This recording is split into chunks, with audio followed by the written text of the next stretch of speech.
Alors, vous avez créé votre entreprise et puis cette entreprise se développe. Vous avez commencé à embaucher un salarié, puis deux, ou peut-être des prestataires en freelance. Votre équipe s'agrandit et ça vient vous solliciter davantage. Ça demande davantage de méthodes de management.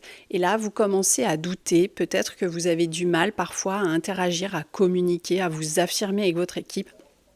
Et vous avez l'impression de ne pas être suffisamment bonne dans la gestion de votre équipe. Alors on va essayer de voir aujourd'hui comment vous aider à retrouver la confiance en vous qui va vous permettre d'être la leader affirmée que vous aimeriez être. Je suis Valérie Richard, coach en leadership et comme chaque semaine, je viens vous apporter des solutions concrètes à mettre en œuvre dans votre rôle de leader. Alors effectivement, comme je le disais en introduction, parfois on peut se sentir un petit peu craintive, on peut manquer de confiance en soi, on peut douter de nous, dans notre capacité à savoir gérer notre équipe, à savoir gérer les relations, à savoir créer finalement la dynamique de groupe, d'équipe qui va permettre à chacun des membres de votre équipe d'être performant, d'atteindre les objectifs et de vous aider à développer votre entreprise au prochain niveau.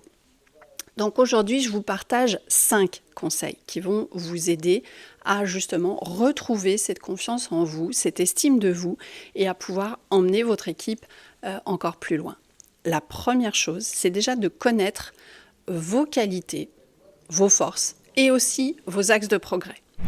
Pourquoi ? Parce qu'en ayant conscience de ce que vous savez déjà faire, de ce que vous maîtrisez, peut-être de vos potentiels, c'est-à-dire des choses que vous n'avez pas encore mises en place, mais vous savez que vous avez l'aptitude de gérer telle ou telle situation.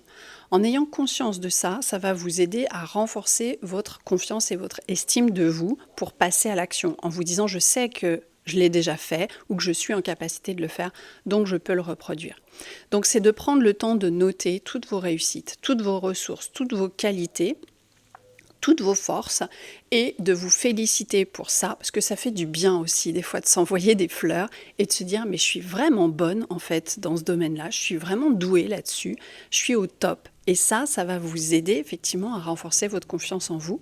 Et le fait aussi de regarder vos axes de progrès, eh bien ça vous aide à vous dire ok, là-dessus j'ai encore des progrès à faire, là-dessus je suis pas encore au top, mais ça me challenge et j'ai envie d'y aller, j'ai envie de m'améliorer. Donc ça va vous faire progresser et ça vous regonfle, j'allais dire, votre confiance en vous. Deuxième conseil, ça va être justement de travailler et d'investir sur vous pour développer vos compétences.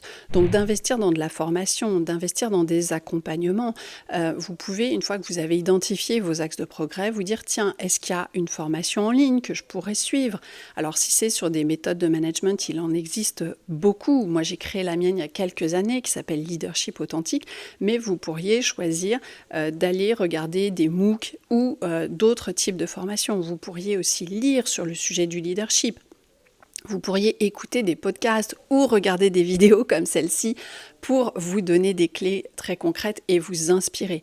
Donc en tout cas, c'est important de dédier un temps sur votre propre développement personnel, sur le propre développement de vos compétences de leader, parce que ça, c'est quelque chose de constant qu'il faut faire régulièrement. Troisième conseil, c'est d'établir des relations solides avec votre équipe. Parce que finalement, la confiance en soi, quand on est leader, quand on manage une équipe, c'est aussi étroitement lié à la qualité des relations qu'on entretient avec chacun des membres de son équipe. Donc prenez le temps de les connaître un peu mieux, prenez le temps d'interagir avec eux de manière régulière. Soyez à leur écoute, à l'écoute de leurs préoccupations, de leurs attentes, de leurs besoins, de leurs axes de motivation aussi. C'est important de pouvoir les motiver en activant les bons leviers finalement. Et puis peut-être de les impliquer parfois dans certaines prises de décision quand c'est nécessaire, de pouvoir communiquer régulièrement votre vision aussi. Où est-ce que vous voulez amener votre entreprise ? Où est-ce que vous pensez aller dans les 6 mois ou dans l'année à venir ? Parce que là aussi, vous fédérez votre équipe, vous l'embarquez avec vous et ça vous aide à vous sentir vraiment dans votre posture de leader affirmée et confiante.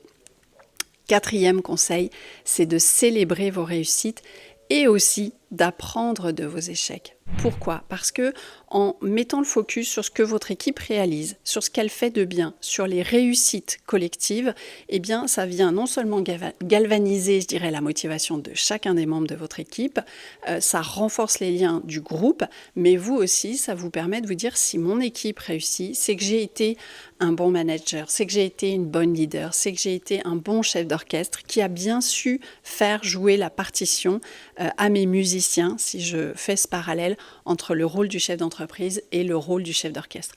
Donc vraiment, c'est important de célébrer chacun des progrès, chacune des évolutions, chacune des réussites.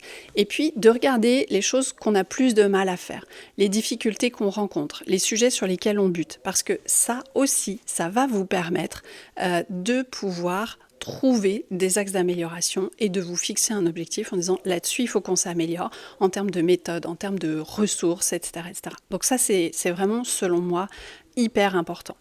Et du coup, le 5e conseil qui va avec celui-ci, c'est de cultiver une mentalité et un état d'esprit de croissance.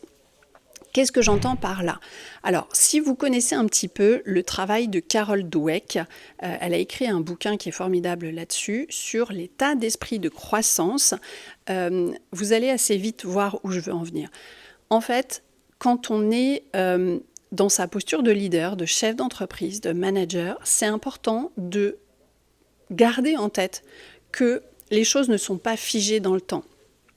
Vous, aujourd'hui, vous en êtes peut-être à un certain stade dans votre façon de guider, de gérer votre équipe. Ça ne veut pas dire que c'est immuable et que ce sera toujours comme ça. Si vous avez un état d'esprit de croissance, vous êtes convaincu et persuadé que vous pouvez mieux faire, que vous pouvez grandir, que vous pouvez apprendre, que vous pouvez développer vos compétences. Et si vous êtes convaincu de ça pour vous, vous êtes convaincu de ça aussi pour vos salariés. Ça veut dire que vous êtes plus facilement en capacité de leur apprendre, leur transmettre, les former et les amener, encore une fois, à un niveau supérieur, je dirais, de compétences pour que chacun grandisse et s'améliore. Et encore une fois, plus de performance, donc plus de résultats, de chiffre d'affaires pour vous. Donc ça, c'est important parce que quand on garde à l'inverse un état d'esprit fixe, on se dit que c'est comme ça, ma brave dame, malheureusement, je ne suis pas douée pour telle chose, ou je ne suis pas bonne dans tel domaine, ou je ne suis pas une bonne leader, un bon manager, etc. Et on finit par croire que ce sera toujours comme ça. Non! Tout le monde peut s'améliorer à chaque instant de sa vie à partir du moment où il le décide. Donc, à vous de cultiver cet état d'esprit de croissance. Entourez-vous de personnes positives. Échangez avec des chefs d'entreprise qui ont pu faire ce genre de progrès, qui peut-être ont fait évoluer aussi leur mindset, leur état d'esprit, pour vous aussi vous mettre dans les bonnes dispositions. Soyez ouverte, essayez de voir les situations difficiles ou les échecs avec une autre paire de lunettes en vous disant « Tiens, et si c'était pour moi un cadeau que de pouvoir utiliser cette difficulté et pouvoir m'améliorer dans un domaine ». Donc en ayant comme ça cette ouverture d'esprit, ça va vous aider vraiment à renforcer votre estime de vous-même, à renforcer votre confiance en vous, à renforcer aussi vos capacités et donc à mieux gérer votre équipe. Donc voilà ce que je voulais vous partager. Je pense que vraiment le fait de se connaître, de connaître ses forces, d'investir sur soi, de garder cet état d'esprit ouvert, ce sont les clés essentielles qui vont vous aider à, sur la durée, traverser les moments plus compliqués, à gérer les situations qui vous faisaient peur ou qui vous inquiétaient. Et ça va vous aider non seulement à libérer votre potentiel de leader, mais aussi à permettre à votre assurance de briller et donc de faire briller et performer votre équipe. Donc j'espère que cette vidéo vous aura plu, que vous allez pouvoir mettre en pratique certains de ces conseils dès demain, dès aujourd'hui, comme vous voulez, mais passez à l'action. Et n'hésitez pas en commentaire à me dire ce qui vous a parlé le plus. Je suis ravie de pouvoir échanger avec vous. Et puis moi, je vous retrouve la semaine prochaine pour une nouvelle vidéo, des nouveaux conseils sur un nouveau sujet de leadership. À bientôt, bye bye.